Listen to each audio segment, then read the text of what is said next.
over the last couple of days, we've heard, not just days, it's been years actually, but then this has then been amplified over the last couple of weeks in terms of what's happening with Kenya's natural conservancies and in terms of what's happening with wildlife. Very important factor in society today. We're talking about that today. Two folks join us in the hot seat of the Situation Room this morning for us to then be able to have this conversation. We've heard about the wildebeest. We've heard about the hotels being built in the Mara, but I think the conversation goes a little bit deeper than that. And then to help us to be able to uncover that today, Susan Wanjiru is a conservationist at the World Nature's Organization. She joins us this morning. Good morning, Susan. Good morning. Karibu sana. Asante. Welcome to the Situation Room. Thank you. Jim Nyamu is the Executive Director of Elephant Neighbour Centre. He's also here with us this morning. Jim, good morning. Good morning. Good to have you here. Yeah, I'm happy to be here. Thank you both for doing this. Thank you. Important for us too. And what we try to do in this room at every turn is to put these conversations not just on the burner and take them off, but to put them on the burner and keep them there until something is done about them, or at the very least, until everybody is informed. Before we get into it this morning, Dennis is going to share today's proverb. We would love to get your interpretation. The proverb comes from Mogadishu, and it also talks about animals, but now you're talking about donkeys, right? Now, don't set out on a journey using someone else's donkey. Susan, what do you think that means? Okay, thank you very much. Just like she has said, my name is Susan. I'm from World Nature's Organization. There we create awareness about climate change, resilience, and also how to coexist. So what you've just said about the donkey, yes. Donkey. How would you interpret it? How I interpret it is you plan your journey. Don't expect someone else to plan it for you. Yes. Yeah. Justice. Yeah, I like that.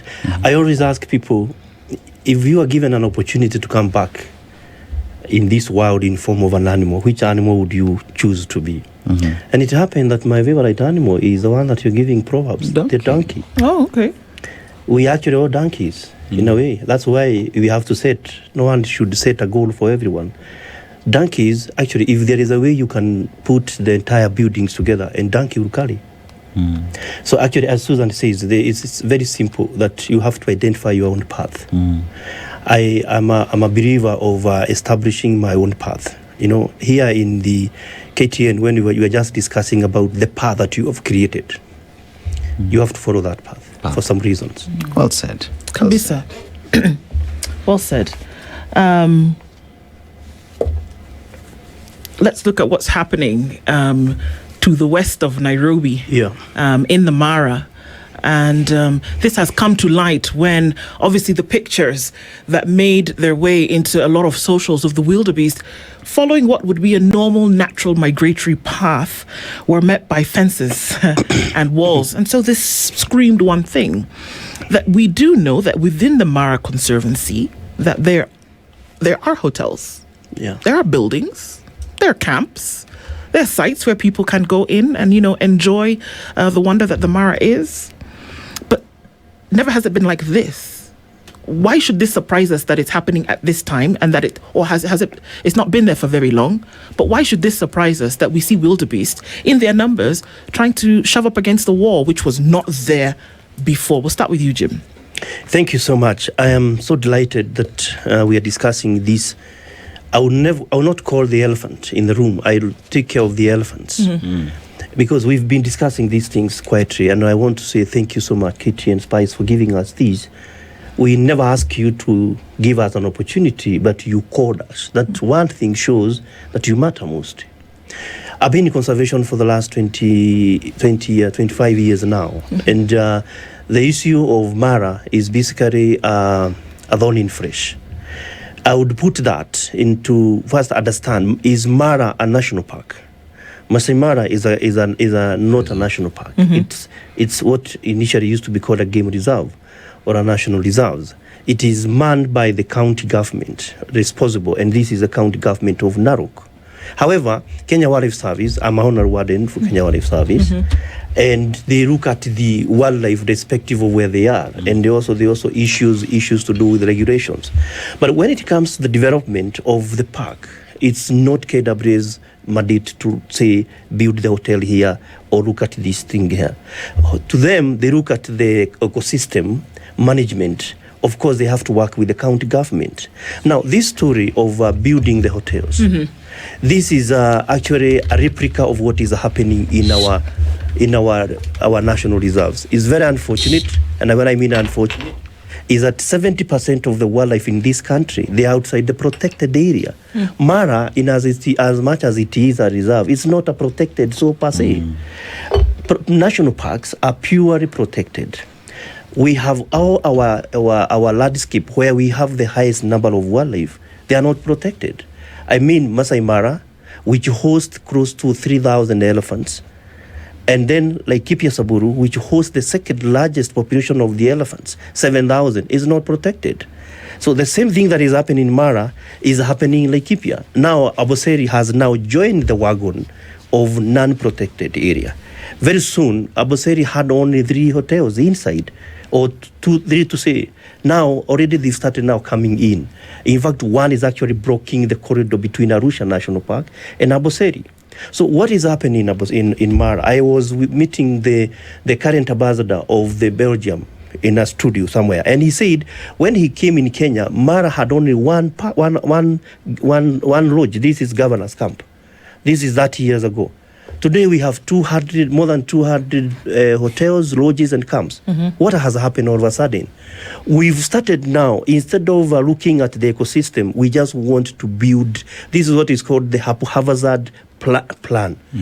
And what is happening now, the animals are not in the park. Most of the wildlife, they're outside the park.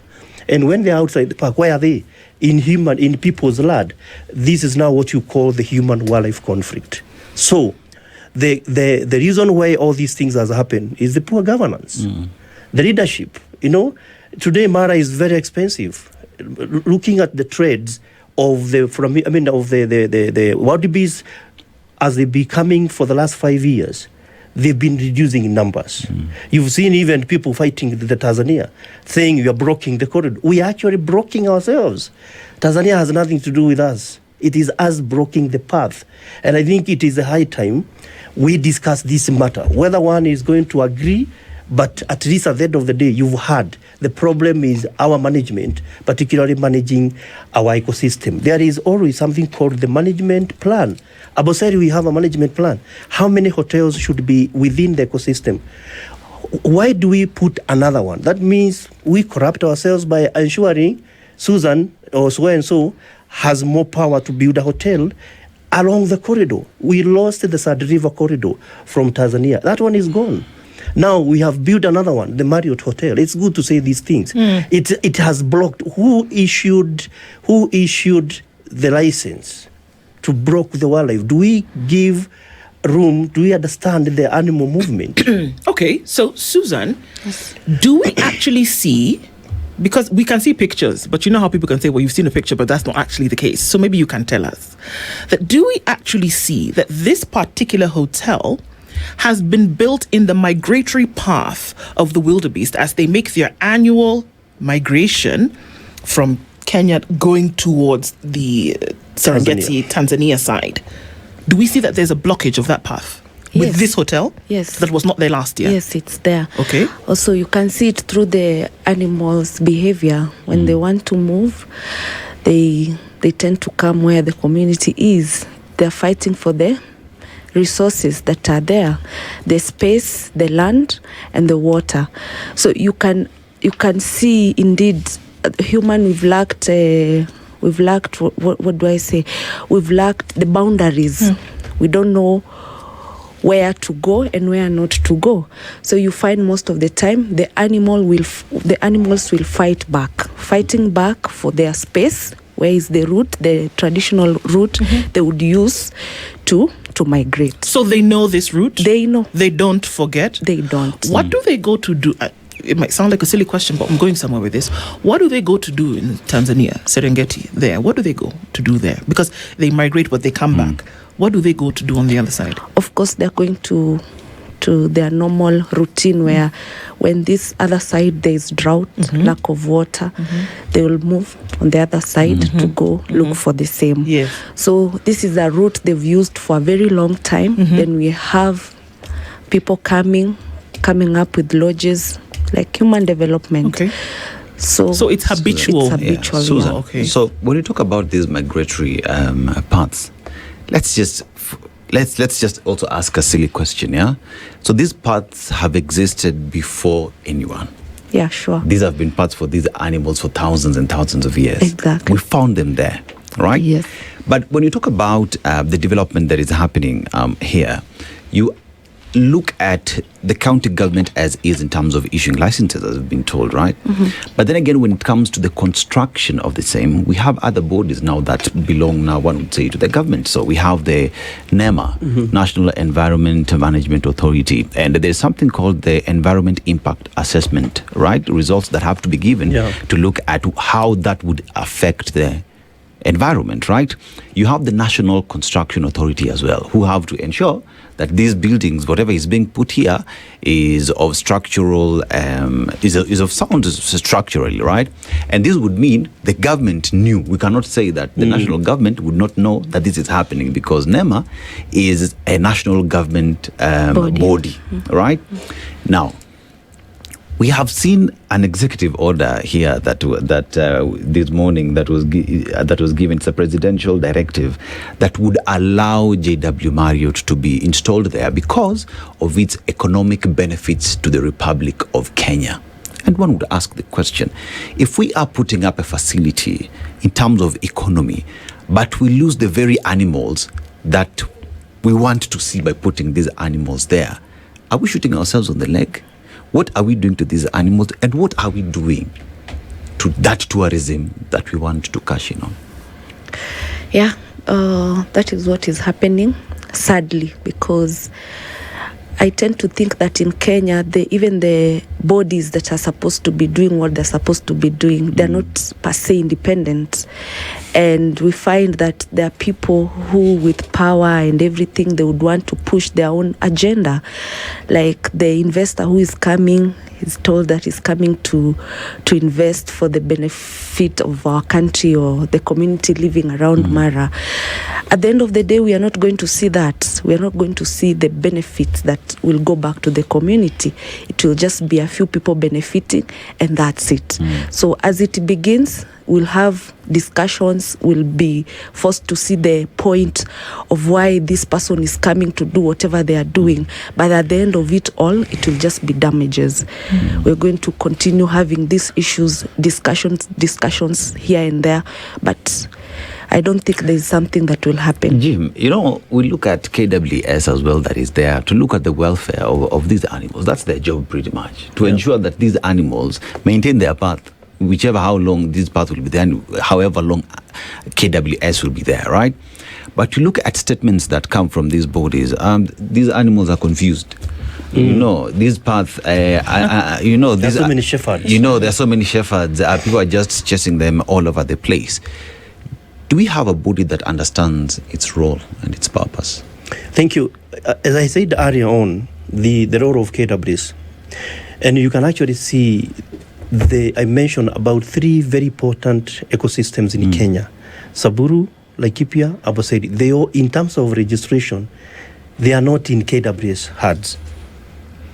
Only animals that are inside them. And those animals, it's like me taking care of your daughter. You are taking care of my daughter. I cannot do much when she's in your house. So KWS may not. I just check. When we had rumor of an investor who want to invest in Nairobi Park, they couldn't do much. It's just a park. Susan and I were discussing about we need to go back to basic. Why do we have the park? What are do's and don'ts of the park? Here, you just mentioned clearly the NEMA, the development agency, and the county government. If I want to move to change your bedroom, your house girl cannot change the bedroom unless he gets instructions from the The owner of the house. So in this sense, you're saying KWS does not have... This has nothing to do with the KWS. Wow. This is purely the county government of Narok. And we are now looking at what is happening in Narok, in Masai Mara, is a replica of what is happening in Saburu and what will be happening very soon in Aboseri. That means our non-protected areas, and when we talk about the future of wildlife is outside the park, I do not see it. In fact, we talk about the 70% of the wildlife, they are outside protected areas. Okay. That tells you we will only be able to conserve 30% only in Mount Kenya, Aberdares, and the Savo, whereby, and Nakuru, whereby it is closed up. Okay, so it's evident, it's established that the protected areas in Kenya where you can't come in and do any of this are parks. Yeah. Right? Are there any other areas outside parks that are protected? We have conservancies, we have reserves. Are conservancies and reserves protected in any way? And they fall under the ambit of the county governments, yes? Yes. So in order to have such things, then they need to be parks, is what I'm hearing. The thing here is, and we have to agree, we have to respect the professionals. You know, in this country, we don't respect professionals. Everything must be politicized. 2 years ago, we were struggling to have the Kamnarok back to be a park.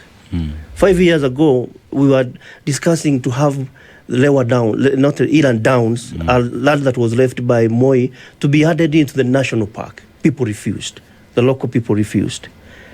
You know, anything that is a conservancy is not in the KWS per se.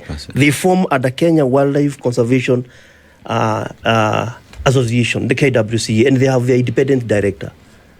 So whatever they can do, if you want to build whatever hotels you want to do in your land, it's your business.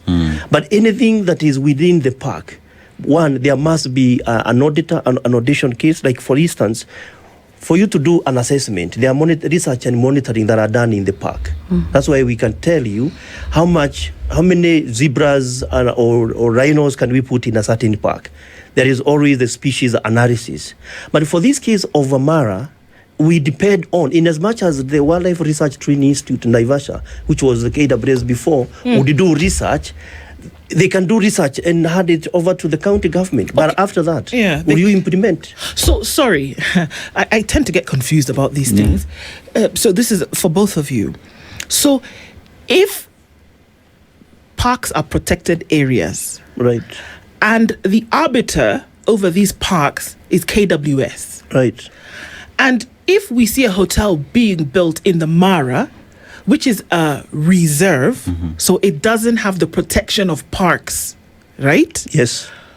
And why would KWS then be giving a statement about this migratory path of the wildebeest and all that had happened with the construction of a hotel if it doesn't fall under their ambit? The issue is, in 2017, there is a document called the Migration Dispersal Management Plan.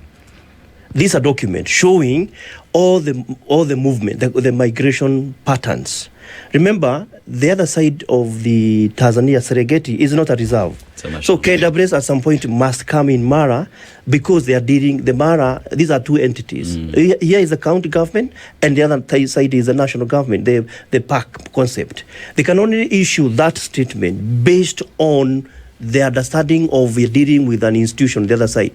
However, as you agree, you know, there are things that, and Dennis, if you sit in a certain position of power, you know what I mean? There are things you look from an angle and understand where are we headed. Here we are discussing, I like what you introduced, this is a room for solution. I think you said solution. Actually, we are not solution. It's actually a room to educate our people and educate ourselves. I like those basic questions you are asking. Let's go in and understand the thing that is happening in Mara. How comes it is not happening in Sao? It is because of the underlying registration. But as it is, and I like what Susan mentioned about the habitual movement, you ask her, why are these animals moving to Tanzania? Does it mean they have not found food in Kenya? There is habitual movement. The 5 reasons why animals would move. One of them is mating and calving down. As we speak now, where are these wildebeest? In fact, they spent only 2 months in Kenya. Where are they now? They spend a lot of time in Tanzania. So actually, they are foreigners. They visit Kenya. But when they come in Kenya, they find we have changed the bedroom. What do they do? Animals are highly adaptable. They're foreigners with an open invitation to Kenya. Yes. Okay. Yes. So when they come home, or when they visit the other country, they find this, you have changed the bedroom. They are highly adaptable. They can move into another place. When they move, what do they find? Barriers. The other reason that would make these animals move is that there are some species that are medicinal. So they would move to eat those species. You remember a long time ago, Dennis, there was something called when you are doing the livestock, rotational. You remember? Yeah, moving animal here to here to here. Yes. What was the basis of that? To allow grass to grow and even some other, if there were insects to die and all those things, to allow grass to grow. So they still maintain those paths. And also the other thing is that sometimes security would make them too, and water and weather. So, make me understand as well, Susan. So, parks are in charge, it is the counties that are in charge of reserves, right? Yes. Who's in charge of the animals? The KWS. KWS. Yes. That would mean then that if KWS is in charge of the animals, then that would include the entire welfare of the animals. Yes. Including their movement? Yes. Including their movement, right? Yes. Therefore, KWS should explain why this path is critical for the survival of these animals. Yeah. Right? Yeah. And KWS is a national government agency. The custodians. The custodian, right? So if KWS understands the importance of this path and why it should be maintained, why are we seeing county governments issuing licenses, or the national government issuing presidential lifting bans to allow these facilities to be set up in these parks, yet another government agency that understands these paths is equally saying hawa wanyama lazima wapite hapa. What is happening? Mbona ni mchanganyiko ieleweki? And that's why we are speaking, Dennis, about human-wildlife conflict. There is a way animals are behaving, which is their tradition. And then there is this human being who wants to do some development. He feels I can go to this extent. And that's why we are saying we need to have limits as human beings. We have to preserve these things. These are God-given, and we have to have boundaries. So you find KWS is being brought, or rather is being controversial because they don't know, they're already compromised. Someone is trying to play with them, say this, do this. So they're not speaking on their own. Okay. Because let me try and understand. Right now, there is an inquest going on, going to trial very soon, about the disappearance of a young man on the 18th of January in the Lake Nakuru Park area. He is said to have been arrested in the company of other people because they were fishing illegally in the lake, right? KWS. Why would KWS go to that extent? And this is alleged, of course, because it's still in court and all of that. But why would KWS go to the extent? And there's some people who are serving sentences right now for that. Why would they go to the extent of arresting people for fishing, but then not call out something as grand as an international hotel being built that would interfere with the migratory path of wildebeest, who, by the way, we've not even mentioned it today, form the eighth wonder of the world. Yes. Not the eighth wonder of Masai Mara, the eighth wonder of the world. So why would KWS, who, as Danish has so nicely established, that they are the caretakers of the animals, why would they pay so much attention to a man who was fishing in the lake, and then not so much attention to hundreds of thousands of wildebeest whose migratory path has been altered or encroached on. Why? Can I come in? I'm confused. Yeah, you see, and I want to repeat this again here. I am very neutral here, and I understand this concept well. Wildlife in this country we mentioned earlier on, we seem to have more than 5 shepherds. A goat will be confused. To who should I give milk? Now here, we've placed KWS in a very bad position here. Who's we? I'm saying in the country. Okay. Yes, All right, Kenya. in the country. Okay. Yeah, KWS is put in a... Look at the scenario here. We have handed over Aboseri to Masai, to community. When that elephant kills someone, who should be responsible? Look at this. Now, the park concept says, and I'm answering the question about the fishing, though that case is still in court, that if somebody is found in the park's rules and regulations says no one should be passing through the park. Reason why? They are lions, they are hyenas, they are these animals that can kill you. But when people say it's a game reserve, if you go to Mara today, you may count so many cows more than the elephants. Yeah. Look at the confusion. If that elephant, animals do not know whether this is a park or a reserve. If I am killed by a hyena in a reserve, the concept is the same. I will die or I will get a wood. Who is going to be answerable to this compensation? KWS. But look at the registration. Like the case of Mara. Now, we've asked ourselves, we are looking at why KWS would not make a lot of noise when it comes to the establishment of the blocking of the corridor and the fishing. Look at Nakuru and Mara in terms of registration are 2 different cases. Nakuru is purely the park. Yeah. And the fish industry there that we're discussing, the fish found in Lake Nakuru is not suitable for human consumption. And we've discussed this, and the ichthyologists, specialists have talked about that. But they've been pushed. So KWS, a ranger like you, if I'm a ranger myself, if I'm given authority to man here, I cannot allow anybody to pass there because of what? I have been given, I'm guided by the rules. Now, the case of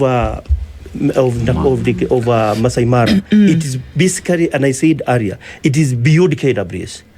Look at this. If you build a hotel in a Nairobi Park, the economic the social analysis in terms of the movement of animals, it will not be called the environmental impact assessment. It's going to be given another name because you are not dealing with the human there. You are not dealing with monitoring of a species, how they are moving. But for this case of Mara, look at this. In the State Department of Wildlife, we have how many PSCs? Two. So squarely, even look at the confusion. And there's a time we had the Ministry of Tourism and the Ministry of Wildlife. They were separate. Now they have become together. But look at the disparity here. If we had one to understand the movement of wildlife, how is these things affecting the national tourism, the international tourism, our image? But there is what we mentioned earlier on. Yeah. Sometimes you hide the head under the sand. Unfortunately, we are ruining the tourism of this country. The image of Kenya, look at this as we speak. Mara is very expensive now. Mara is the 100% of revenue that collected in Mara doesn't come to treasury in Nairobi. The money that is now going to be collected in Aboseri will not go to treasury. It's going to go to the county government of Narok, of Kajiado. The money that is collected in Nairobi Park goes straight to treasury. Even implementing any project there. That's why you always see the Committee of Finance, Director General has to go there and sit down. But for Narok, they get the exchequer and they also get their revenue, 100% revenue. To them, they see the reserve as money making instead of looking the other way around. It's like give cow space to carve down. So, Susan, we have blocked this path. These animals have used for a very long time. And we are all tuned to always find alternatives. And one would assume that if these animals get to a point that they're tired, that their path has been affected so much that they no longer feel safe, that there are areas where they would go, carve, eat, and regenerate themselves has been affected so much. They would look for other places to go and find solace. Yes. At that point, these seventh or eighth? Eighth Wonder of the world. Mm. Is there a possibility that with constant interference with these migratory paths, that we risk losing that because animals would just do what everyone else does, adopt and move? Is that a possibility? Yes, it is happening, Dennis. It is happening. Yes, it's because I happening. saw there's a conservationist who was saying, if you look at the numbers, because even back in the days, the animals would be so many that they would go all the way close to loiter plains or something. Yeah. Yes. But today, that is not the case. You would not find wild beasts in loiter plains because we have interfered so much with the migratory path. Yes. If we as a country, if we as people of Narrow County, the county government and the national government, Ministry of Tourism, NEMA, KWS, cared so much about these animals and maintaining this eighth wonder of the world, we should have taken more care of these paths, right? Yes. Not look at profits. Yes, yes. You see, when you focus so much on money and making profits, then now we lose it. We will not be how it's supposed to be. And for instance, I give you an example back in Nakuru. Right now, I can bet there are monkeys on top of the roofs in people's houses. People cannot open their businesses. Monkeys come, grab the bananas or whatever. People cannot keep things like chicken. They will come, open the place, take the chicken, have it live. And just that. It just wants food and goes back to the park. So it speaks volumes that if we don't take care of the wild animals, then we're also not going to have peace. They will fight back for survival. Yeah. Okay, so this is what we're saying is going to happen with these wildebeest. I've seen the movement of these wildebeest. This is a force. It's madness. Yeah. Are you saying that these animals essentially will fight back? Are they going to push down this thing, this wall that has been erected? Not is that what we're really. seeing is going to happen? No, actually what Dennis was asking, what may happen. Animals are highly adaptable. We had a case of the Kilimanjaro elephants. We used to call Kiri elephants. When the Tanzania blocked the forest, those animals never came back to Kenya.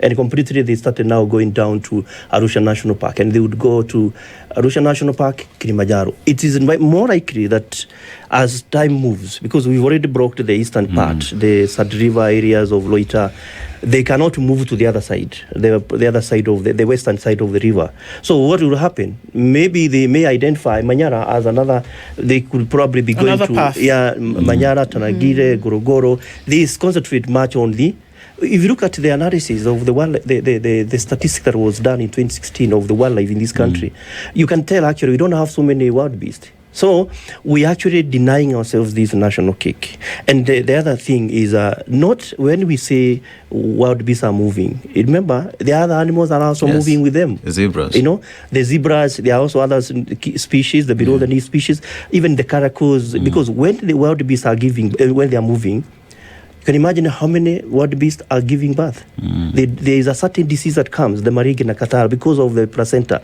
So hyenas, their work is to go collecting the placentas, the weaker ones, the placenta, Scavengers, and then the wild dogs look at the weaker ones. It is selection. They keep selecting that. So in a nutshell, what we are saying, blocking the corridor may open another Pandora, perhaps like Nakuru. What has happened in Nakuru as a park? Nakuru is a park that is supposed to host 500 buffaloes. Today, Nakuru has 8,000 buffaloes. So as a result of, they have exceeded the capacity. And we know with wildlife, we don't talk about the carrying capacity unless, because they are free rangers. But for this one, because they are confined, we have to talk about the carrying capacity. So the impact there is overgrazing, and overgrazing bring in invasive plants. Lions that are there, we have oppressed some species. Lions cannot kill buffaloes.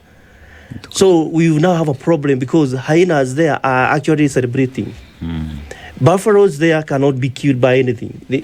I think 2 years ago we had anthrax. So, and you can imagine the anthrax, as Susan said, it can spread through those monkeys in the center. When you deny the security, the organs, equipment, they will compromise. You know, I hear you speak and just what you've said, because if you look at as the wild beasts migrate to Kenya, right? They would come to feed. They would give birth in Kenya. We'd have the wild dogs. We'll have the hyenas who are there as scavengers to eat the placenta and get rid of the disease from the park. Exactly. You know, and with that now we're looking at a situation where if the wild beasts decide, guys, I am done. I'm not going to Kenya. That means in Kenya we will start seeing numbers of hyenas might start going down. Yeah. Wild dogs might start going down, and as a result, because they're also looking for food, then we become the prey. Exactly. It's a food web. You deny hyena, like now ask yourselves, why all of a sudden in Juja we have so many hyenas? We've lost we're nearly losing the park, Donyo Sabuk National Park. These animals, hyenas are not hunters. Hyenas are scavengers. So they cannot, the worry is when they start hunting, because they start now running after dogs, running after children and all these things. So we actually in a precarious situation hereby. And I say conservation at peril. Because when you push this one, it push this one. We are now ready, and we must agree. I'm leaving for state today. And the thing we're discussing is the aspects of the zoo concept. We must agree that now we have to go the zoo way. Mount Kenya is a zoo by itself. There's the animals, those animals are not moving to Abadeas. We used to have them moving. When we confine, in 1988, I was doing an research on effect of confining wildlife, like in Nakuru. Nakuru is a zoo by itself. So we are now managing. Last year, KWS moved 60 elephants from Mwea to Abadeas. We will now be doing the same thing. When these park supersede or the numbers increases, we transport. We are looking for money to move about 6,000 buffaloes from Nakuru to Abadeas. This issue of Mara is just a drop in the ocean. The challenges that are there, if you go to Taita Taveta and the Savo, is massive. The issue of fencing. People want to graze in the park. And others are like, no, don't, let's put these fence so that because we have farmers. How do we manage or to balance all these things? Who do community listen to? Do they listen to the managers or do they listen to politicians? Susan? Yeah, I feel if we can come up with structures and also create awareness and education to our community, and also they benefit from the conservancy because they don't see the use of it. It's just a closed place. We're told not to go there, but what are the benefits? I go back again to Nakuru County. We have young people fishing at the lake. They get in there early in the morning or at night and come out. They've been beaten, maybe they've killed. Some of these people, if you ask them why they go there, it's because why is it closed? How is it assisting us as a community? There's fish there, we can trade fish and you see such things.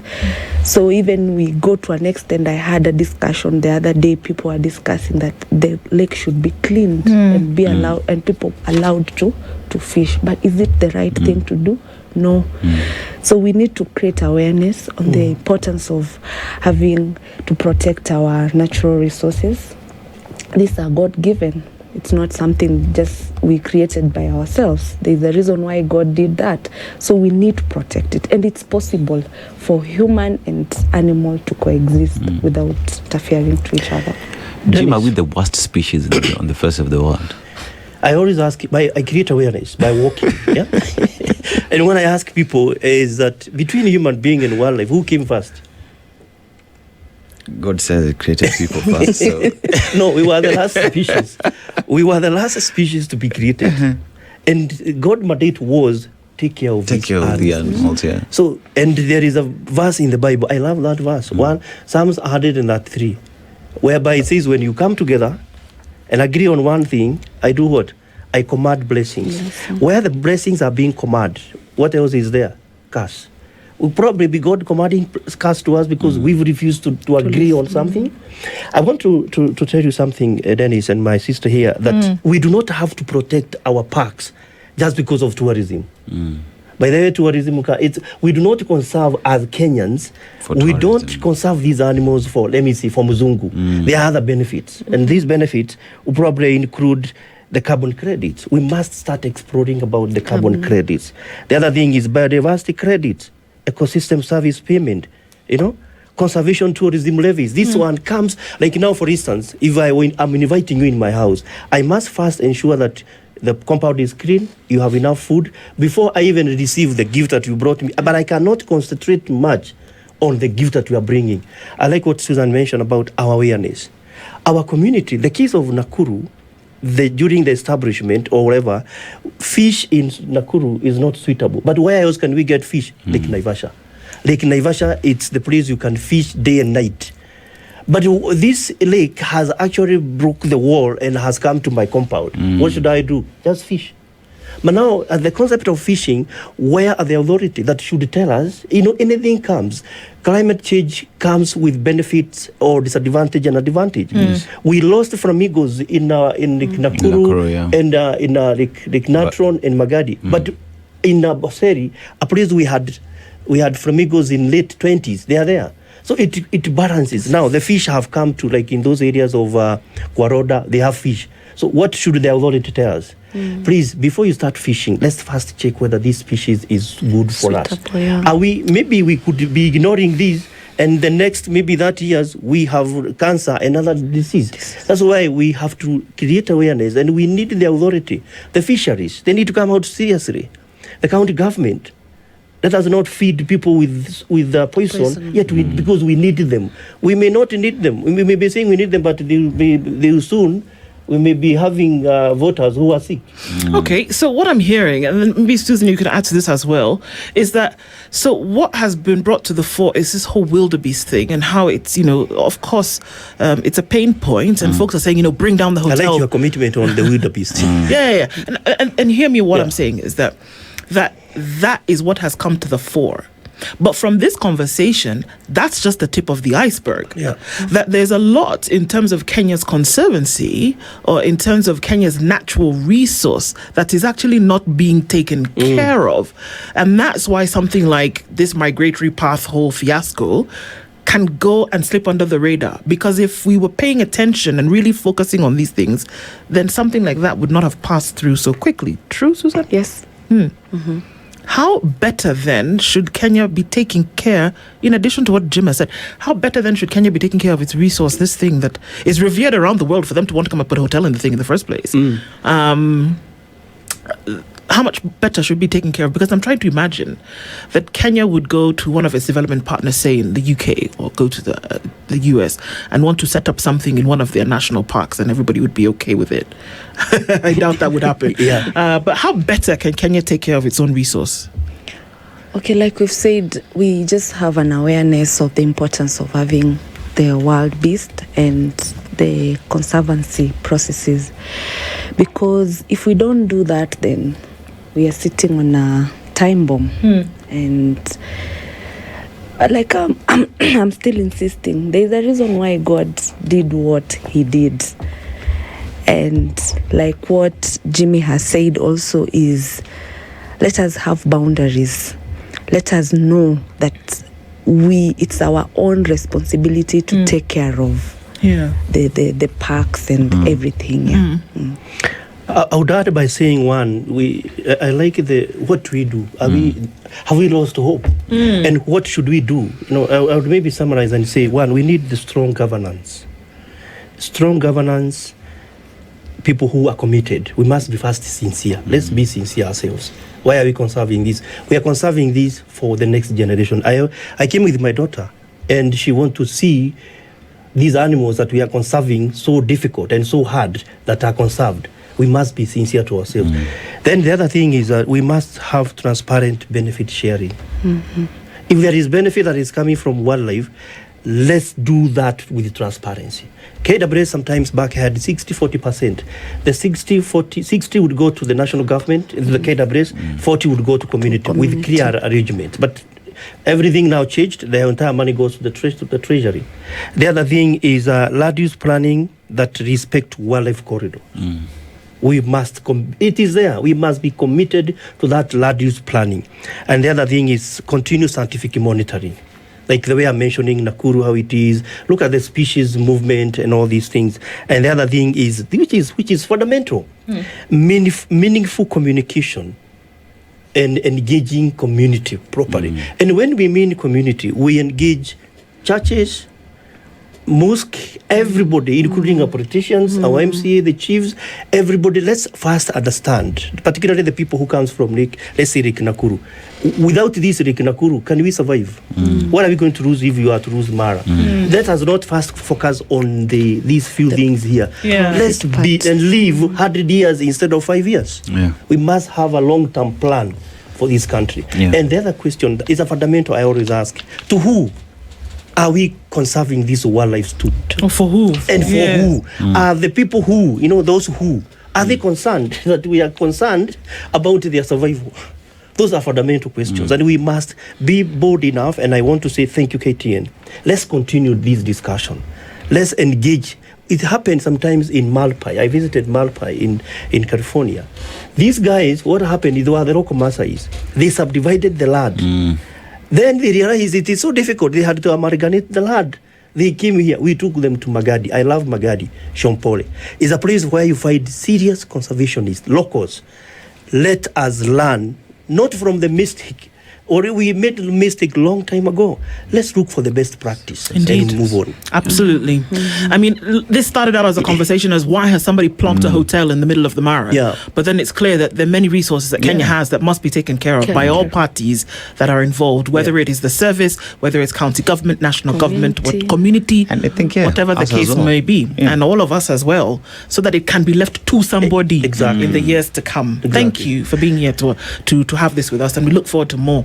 And to keep the conversations on the burner. Susan Wanjiru is a conservationist with the World Nature's Organization. Jim Nyamu, Executive Director of Elephant Neighbours Centre. Thank you for being here with us this morning. Asante sana. Thank you very much. Thank you for closing out the Situation Room with us this morning. This is the Situation Room, the only way to start your day.